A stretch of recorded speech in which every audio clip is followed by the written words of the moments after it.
Ashram, where wisdom flows, bridging east and west, the spirit grows. Voices of the ancients, stories to share. In the dance of thoughts, we find our prayer. Welcome to Mamasashram. Another episode on classical Ashtanga Yoga with Sir Sushant and Madhev and me. So namaste, amigos. Namaste. Madhev. Namaste, Sushant. Namaste, sir. Namaste. Last time we concluded with pranayama, which is the last, you could say, external step of Ashtanga Yoga. And now we go to the Pratyahara with I know from actually from Hatha Yoga, what I practice a lot with my girlfriend.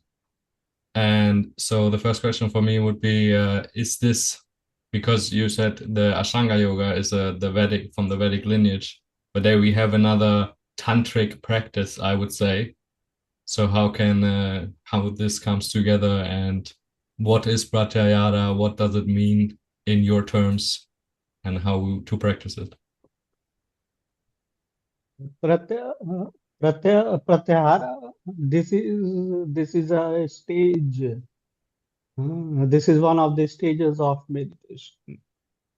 And Pratyahara, in simple terms, this is a process of internalization.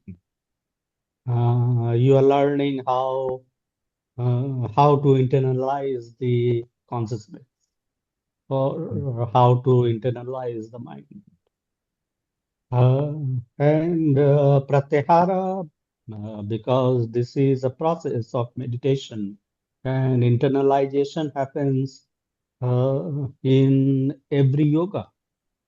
In every yoga, you are diving deep, going within you, exploring the self. So these things are not possible without Pratyahara. And whether you are practicing Hatha or Kundalini, in all these processes, Pratyahara is one of the important steps. And literal meaning of Pratyahara, that is the term Pratyahara is constituted of two roots.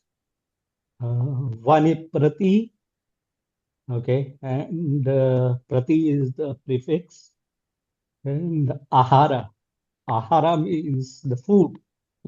So Prati means opposite. Okay, Prati means opposite.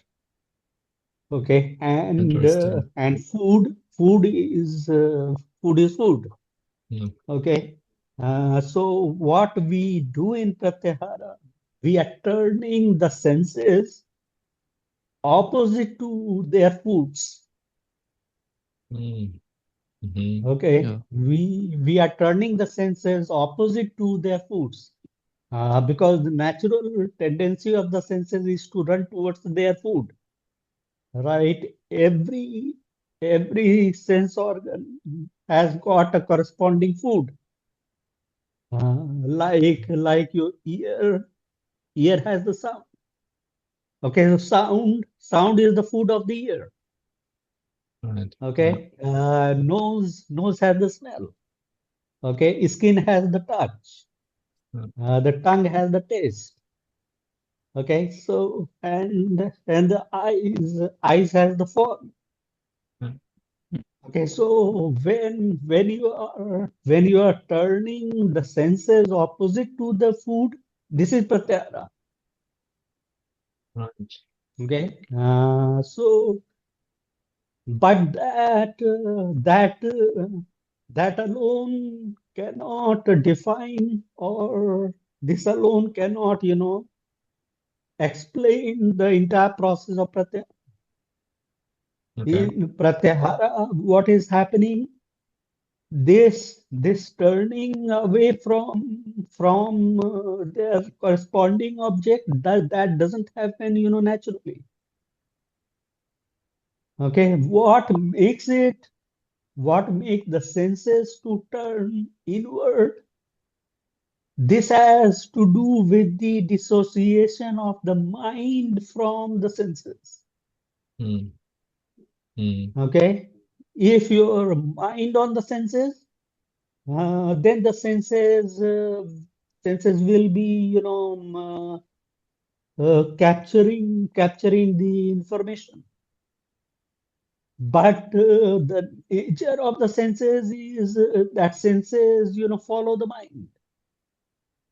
Mm. So Mm. if you are turning mind inside, the senses will follow suit.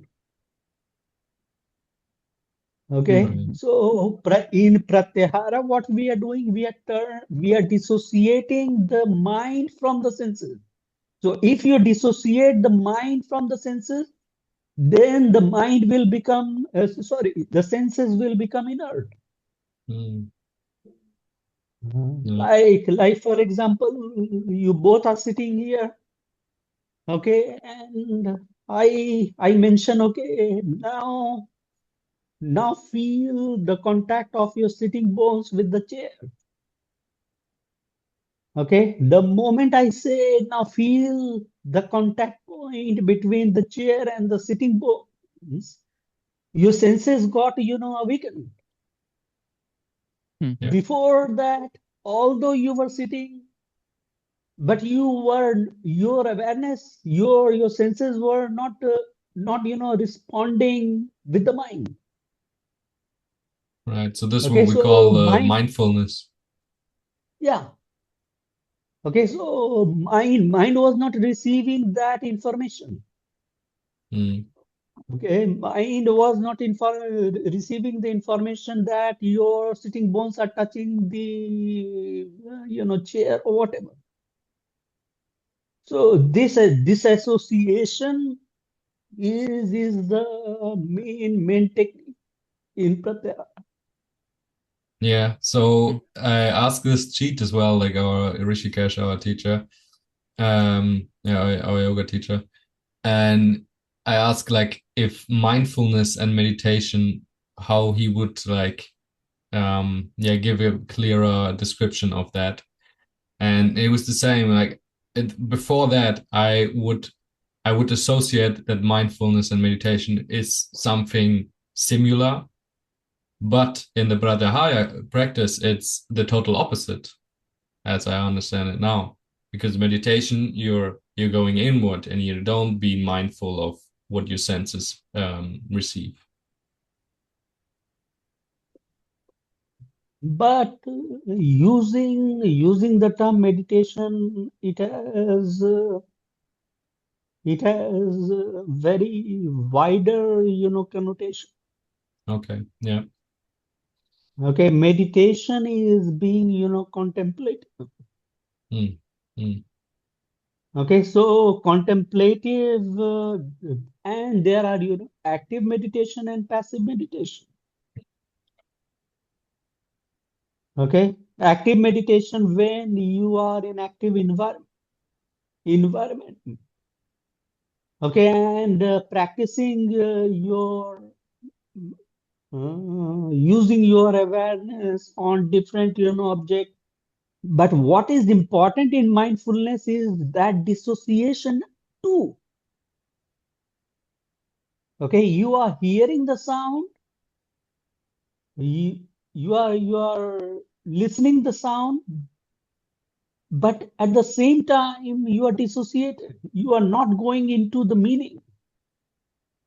You are not So going into what is making that sound. Mm.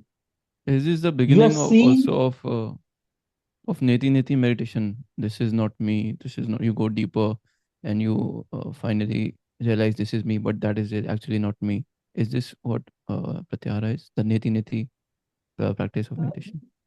you may say so. Mm. You may say so. But what I'm saying in mindfulness, your your experiences, your awareness is in the moment, here and now. Mm. Okay, so you are here and now. You are grounded in the moment. And grounded in the moment, you are responsive to all the information that is surrounding you, Mm. but with detachment, with dissociation, listening, but not giving it or tagging it with a meaning, Mm. Mm. seeing, but not labeling, some association with it, Mm. Mm. To not like look at not the getting concrete forms and don't, give it the kind of structure or sense what you see, just let it happen, see it yes, and yes. Witness, experience the beauty. being a witness to things. You are witness. You Mm. are a witness. Okay, and being a witness, you are completely detached. You are only an observer, a silent observer. Hmm. So that is also meditation. That is part of meditation. Mm. In yoga nidra, what do you do? In yoga nidra, like even you may begin yoga nidra by listening to the different sounds. You might have done in your courses. Yeah. Okay, listening to the different sounds and using your ears like radar and receiving the sound coming from all different direction. But you are not associating with any one of them. So what happens if you are not associating, not identifying with the source of the sound? Then mind loses interest. Your mind will lose interest. Okay, and that will help in internalization. Yeah. When mind doesn't have any interest left in the outside, information and stimulations, then it has nowhere to go. Mm. Okay, it will move inside. This will be internalization. So mindfulness is also part of meditation. Okay. Okay, absolutely. Thank you for clarifying. But this also brings me to another question about the next step, the dharana. And because it says, if I read the translation and in German, it says it's more about to focus and concentrate.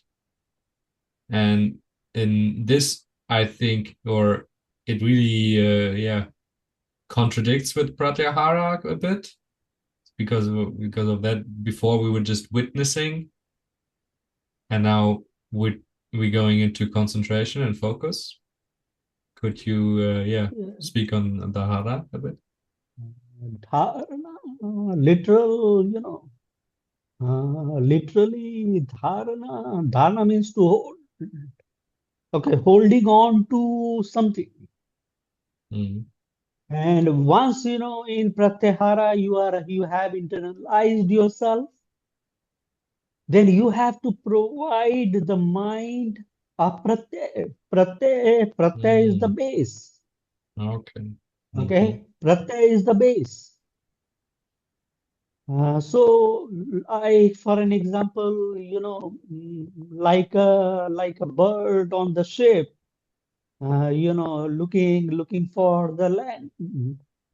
It takes off, from the ship and goes in one direction. And when it doesn't find the land, it comes back and land on the Yeah. ship again. Yeah. Then it moves in other direction, no land. It comes back and land back on the ship. Okay, so when the mind is internalized, it is highly essential you provide a platform. You are providing a pratyay for the mind to rest upon. Mm.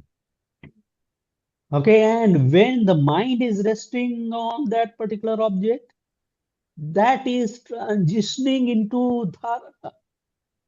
So actually, dharana is the transition from pratyahara. Okay. Mm-hmm. And dharana is Once something, you and so dharana is something that yes, happens. Pratyahara was your effort and your effort to witness. in dharana also you have to put effort. In dharana you have to put effort. Because time to time your mind will get Wonder. distracted. Yeah. Okay, so every time you have to bring the awareness back on that pratyay, and that particular pratyay could be anything. Okay, it could be a yantra, a geometrical symbol. Mhm. This could be image of a deity. Okay, this could be a mantra. This even could be the breath. Okay, Mm-hmm. so what you are doing in dharana, actually you are anchoring the mind. Okay, and trying to arrest the mind onto that particular pratyay. Could that also be something you are doing, like cooking or working? Yeah, Yeah, so yeah, that's kind of of the course. same notion we see in Tantra, where everything could lead to Yeah, enlightenment. yeah, Hmm. absolutely, absolutely. Reading a book. Yeah. Okay, reading a book is dharana. Like in Ashtanga Yoga, what do? You have one element in Ashtanga Yoga, that is drishti. Mm. Mm. Right? What Yeah. is drishti? Drishti Focusing is on. dharana. It is the tool of dharana. It is the process of dharana. Mm. You are Mm. concentrating and holding on your awareness on that particular point, Mm. given point. Okay. When you are doing Kundalini Yoga, what are you doing? You are practicing dharana. You are concentrating on the chakra. Mm. In fact, we have chakra dharana practice. Okay. We have Interesting. chakra dharana practice. You are concentrating, choosing one particular chakra, and you are going through the different layer of that particular chakra. Mm. Mm. And that's visualizing it as a lotus, visualizing it as a symbol, visualizing it as a mantra. Mm. Mm. Because each chakra is a sound. Mm. Okay, Okay. so dharana, this particular term, this comes from the root word which is dri. Okay. Okay, dri means to establish, to hold on to. And from Mhm. dri becomes dharma also. Mm. Dri Okay. becomes dharma also. Dharma is not a religion. Uh, Okay, dharma is holding on to your nature, holding on to your swabhava, your essential temperament, your essential duty. That is dharma. So this all comes from that root dri. From dri becomes dharana, and from dri becomes dharma. Interesting to see this connection as well there. Yeah, I did not know And this. and dharana is very intense practice. It is very intense experience. Mhm. Because your mind is already internalized. You are cut off. You are cut off from the outside, disturbances and stimulations. Mm. So you are like in a closed, chamber. Yeah, we refer to So it often as a tunnel.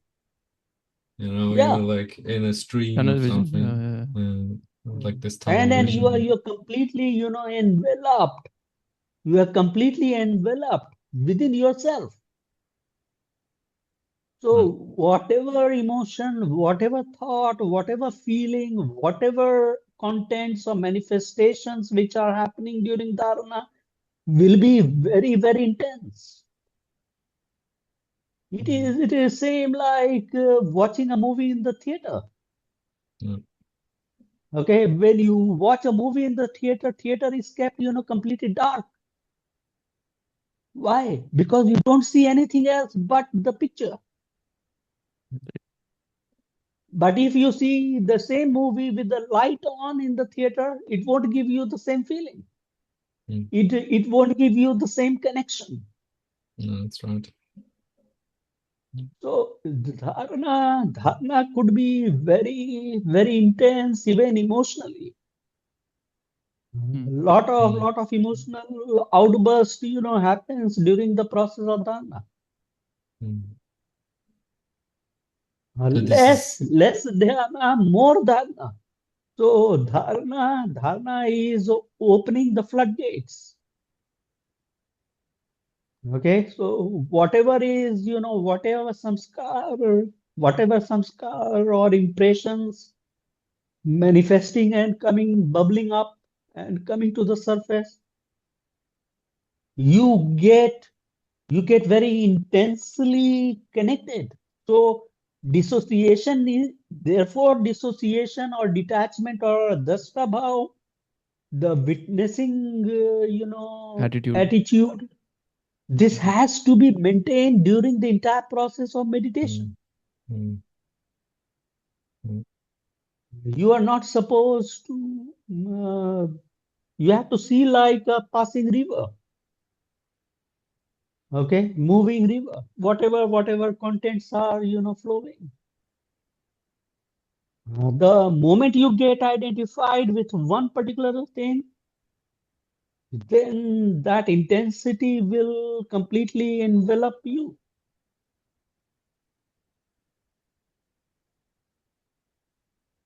So this is a process of dharana. Dharana, literally, normally people translate it as concentration.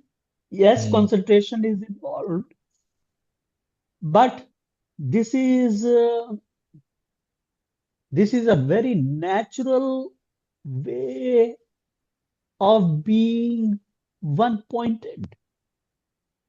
When the mind is internalized, you are channelizing the awareness to a particular object of meditation. So how you And then also mind is holding on to that particular object. Yes.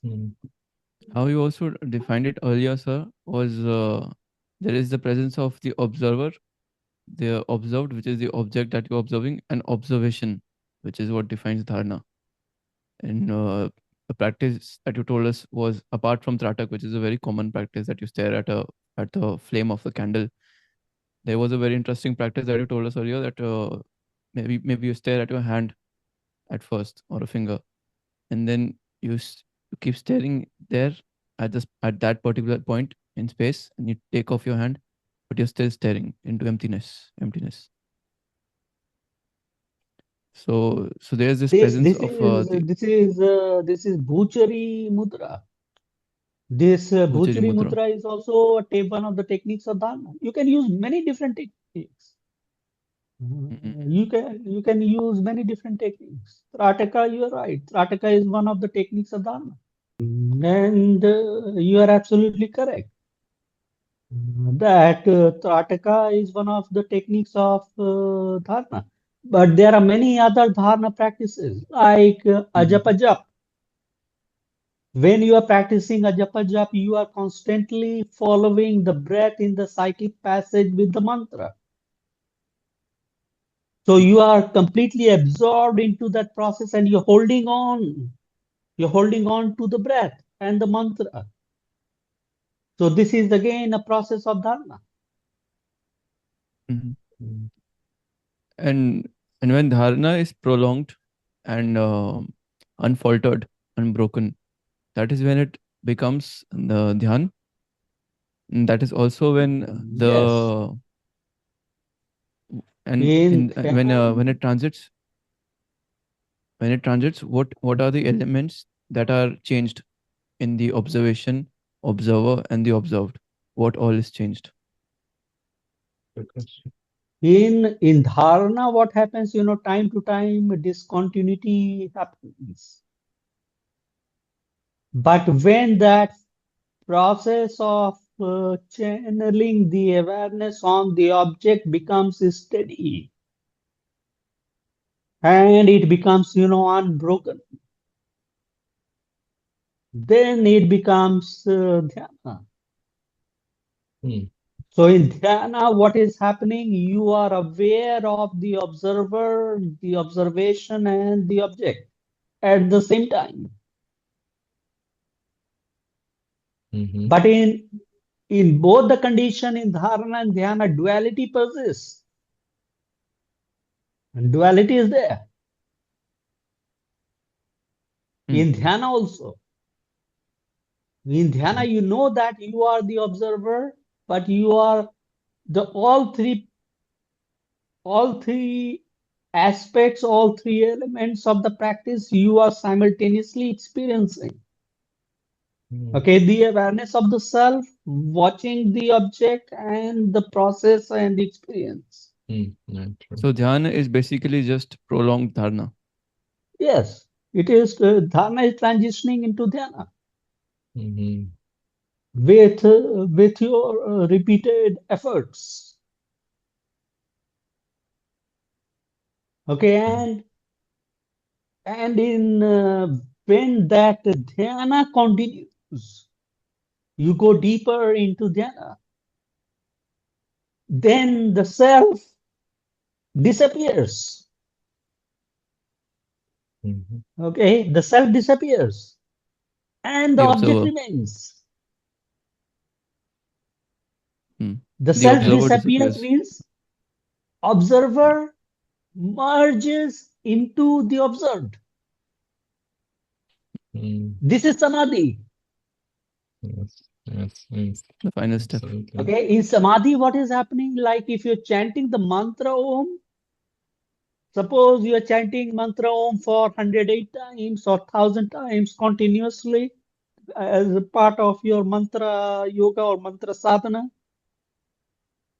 After some time, your awareness of the physical existence will disappear and only the mantra will remain. Your whole awareness is merging into and becoming one with the object. And that is the state of, complete fusion. It is a Hmm. complete fusion. You're fusing into the object. So what is happening in samadhi? That duality now is gone. Yeah. This is union and yoga. Yeah, Yeah, this is the state of yoga, right? this is the state of yoga. So that duality of observer, object, and observation, that duality, separation, that is gone. And you are completely merging into the object of meditation. Hmm. So would you say Dhyana is more like a transition state, like the Madhev said before about Dharana, that this is Dhyana is more like the transitioning state to fully be in the Yeah, object and yeah. reach Samadhi. But what is happening in dhyana, the continuity of or the flow of the awareness is continuous and unbroken, Mm-hmm. which may not be present in dharana. Mm-hmm. This is the characteristic difference between dharana and dhyana. Mm-hmm. Okay. In dhyana, when dharana, regular and consistent practice of dharana, is taking you to the state where there is a continuity of awareness towards the object, it is dhyana. Okay. Mhm. And then you get completely merged and fused into that object of meditation. This is samadhi. And as I heard, Patanjali also this described 7 stages of samadhi in his Yoga Sutras. So could you elaborate on that a bit? Basically, he divided samadhi into 2 broad, categories. Okay. Savikalpa Okay, and Nirvikalpa? one, yes, or sabij or nirvij. Mhm. Okay, sabij, bija means seed. Like the bija mantras. Yeah, so reaching samadhi doesn't mean that you have attained moksha. Hmm. Reaching Sure. samadhi doesn't mean you have attained nirvana. Right. But So, these are other concepts, these are concepts from maybe different also philosophic yeah, ideas or religious ideas. Yeah. yeah. Nirvana is used in Buddhism, Yeah. but it is more or less connected with moksha. Mm. Okay, moksha is liberation. Mm. Okay, and nirvana is also liberation. Mhm. Okay, so when you are entering the samadhi, so samadhi is not enlightenment. Mm. Don't think that samadhi is enlightenment. Samadhi, you can have samadhi. Anybody can have samadhi who is a practitioner of yoga. At least can you have a glimpse of samadhi. When the awareness of the time, awareness of the space, awareness of your individuality, awareness of your body, environment, everything is absorbed, Mm. okay, and become dormant. Yeah, I think lots of artists or writers or something, that when they talk about like getting hit by the muse or be to have like the in spirit, to be inspired. These kind of stages, they could be also described in these, maybe not samadhi, but close to it, and the dhyana state, or could be described as yoga. Yeah, absolutely, absolutely. And And sir, sorry to interrupt. Please complete your sentence.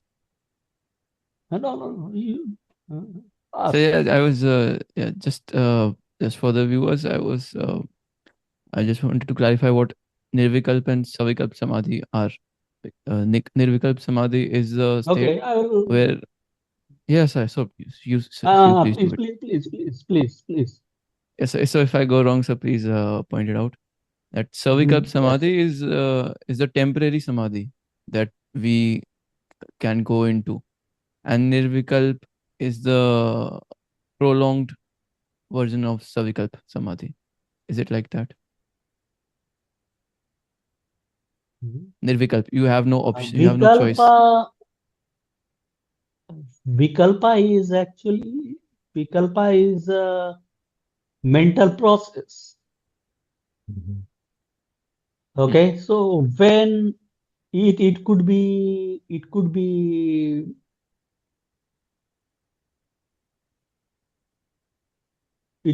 a thought originating from your past karma. Okay, or vision, coming out of your past impressions or even past life. Okay, so vikalpa is with content. Mm. Okay. In samadhi also, but those contents are coming from your unconscious. Mm. So Mhm. what is happening in savikalpa? You are exhausting those samskara. You are exhausting those latent karma. Mhm. And nir means absence. Okay. Okay, absence of the content. Vikalpa is thought. Yeah. Vikalpa is a thought. Mm. But origin of the thought is not the sensorial thought. The thought that you are getting through the senses, including the mind. Mm. But these are the thoughts which are emerging as waves coming out from your latent impressions. Mm. Okay, and then you are seeing that in Savikalpa. Would you, if you would have to translate it in like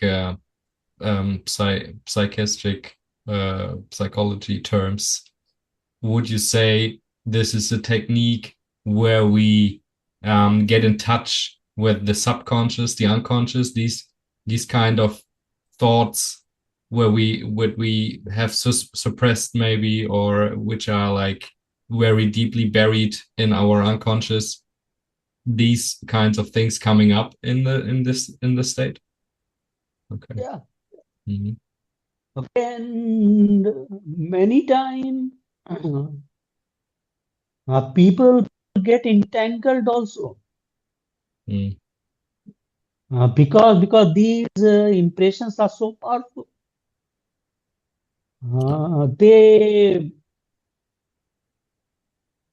They completely, how to say, Traumatize. uh, you know, embraces you. Okay. Yeah. I get what you're trying to say. Yeah. Really intense. And it could be thoughts related like Muktananda who was one of the yogis and he had Kundalini awakened and he samadhi he got stuck on the second chakra Okay. Mm. and he started having the sexual impulses. Although whole of his life he was a brahmachari, but that impression maybe from the past life Mm. that remained. Well. And he got entangled into it. He wrote his autobiography. Mm. Mm. Mhm. And it took, time to come out. Sometimes people get entangled with anger. At the Agya Chakra? People, many different, manifestations because those seeds will eventually, explode. Mm. And how it will, come out, this depends on which channel it takes.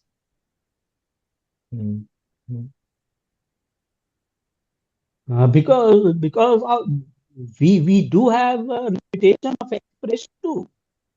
So whatever expressions or limitation of expressions we have got, within that range it comes.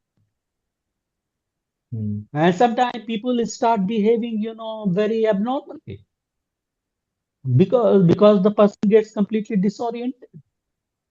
So people think that the person has gone crazy. Mm. Yeah, this is also But because we get warned to be careful with Kundalini yoga. It can be a really intense feelings and can actually have some bad impact on you. yeah. But not only in Kundalini yoga, but in other yoga also. If you are Okay. moving into samadhi, you have to face, those challenges. Yeah, that's true. Mhm. This is the reason why yama and niyamas are so important. Mm. Mm.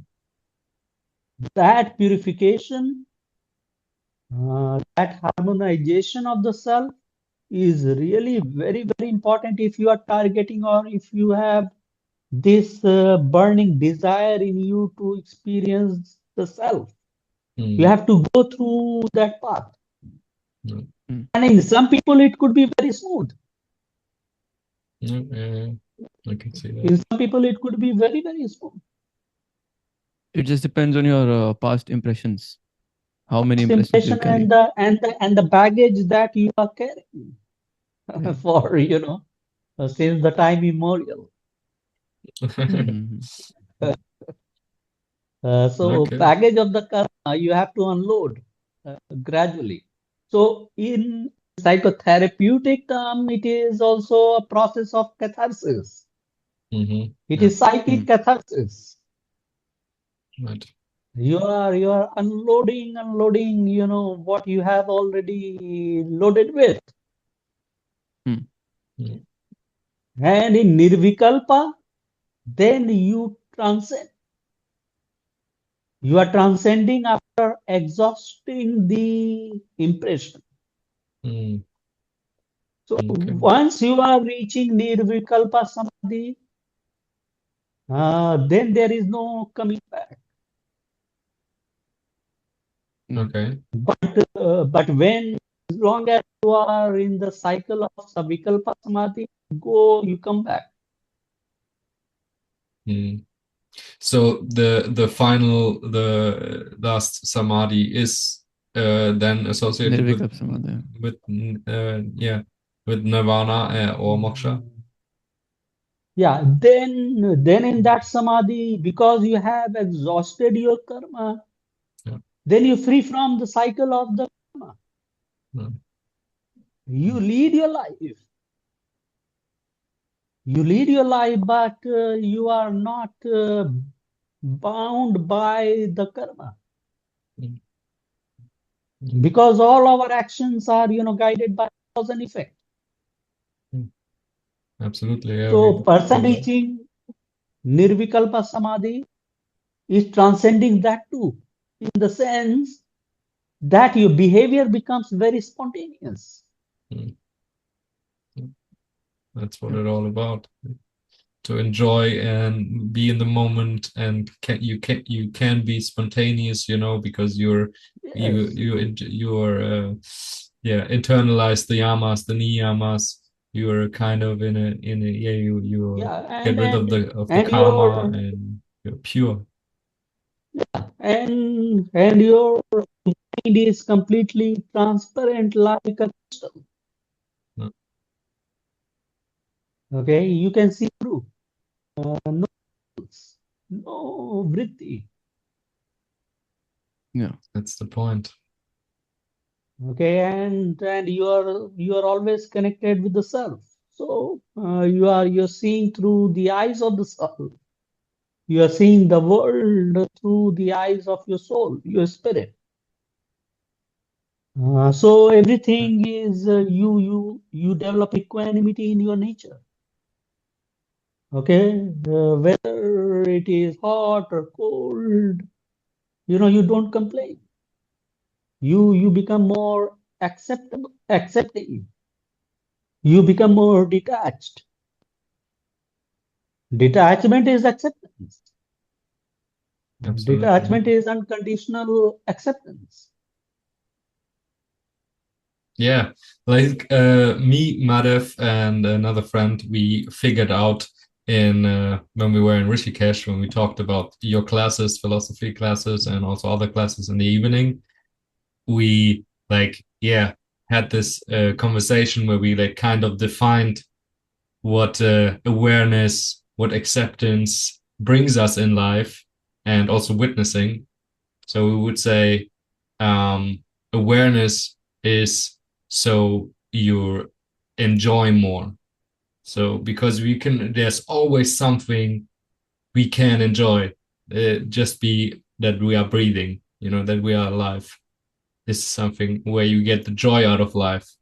And acceptance is where you suffer less in life, because there's always something you could suffer from. Yeah. And then if we accept it, we get rid of that.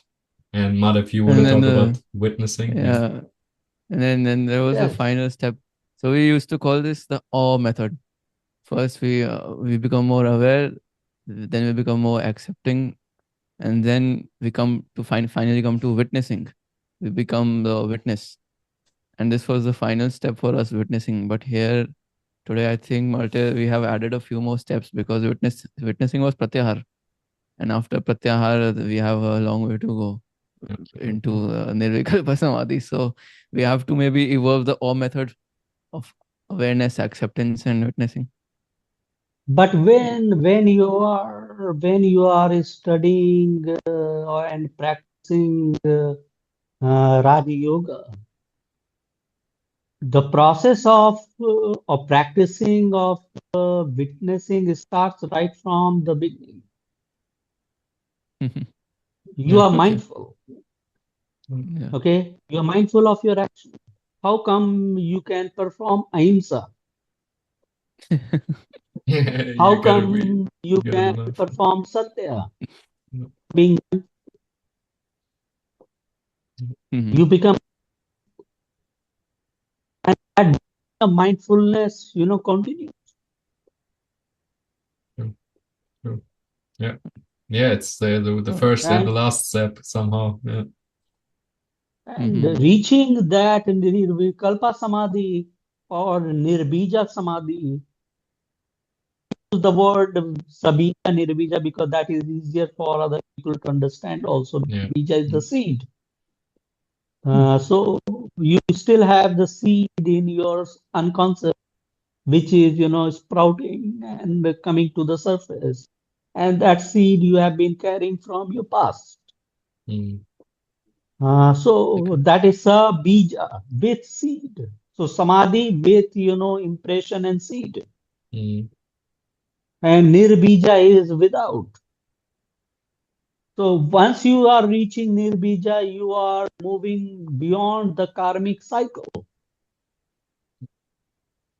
of, suffering and pleasure. You maintain, you become like a traveler, and the entire life becomes like a lila. Lila is the sport. Yeah. Yeah. Yeah. So this whole life you see like a sport, like a drama.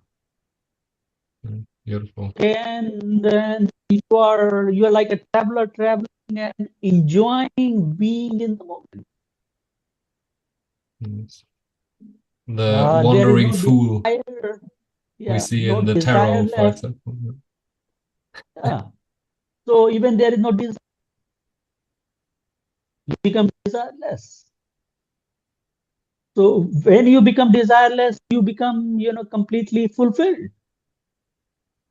Yeah. It may sound like contradicting and paradoxical, but that's it. That's it. Yeah.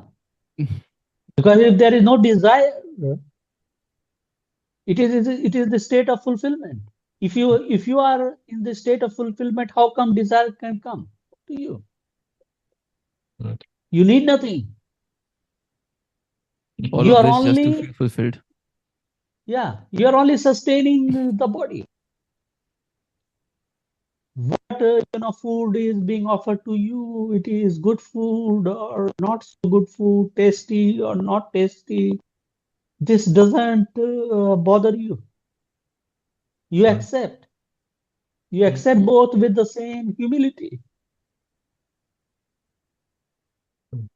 And the person who has reached this state, Nirvana Samadhi, he becomes Jivan Mukta. Mm. Okay. Finds Mukta. Mukta means free, freedom. So he finds the freedom while living. Mm. Jivan is life. Jiva Mukta. Jivan is not. Mm. Okay. Mm. Jiva Mukta or Jiva Mukti. Mm. Mhm. Beautiful So term. Jivan Mukti is the state when you are free. Okay, you are liberated. You find yourself as a liberated soul. Mm. And then finally, when the soul is leaving the body, then you become Videha Mukta. Deha Mm. means the body. So you get ultimate freedom and free from the cycle of life and death. And you also won't be reborn again. Yes. Mm. Okay. So Nice. this is the entire journey of the eight limbs path, leading ultimately to union and self-realization,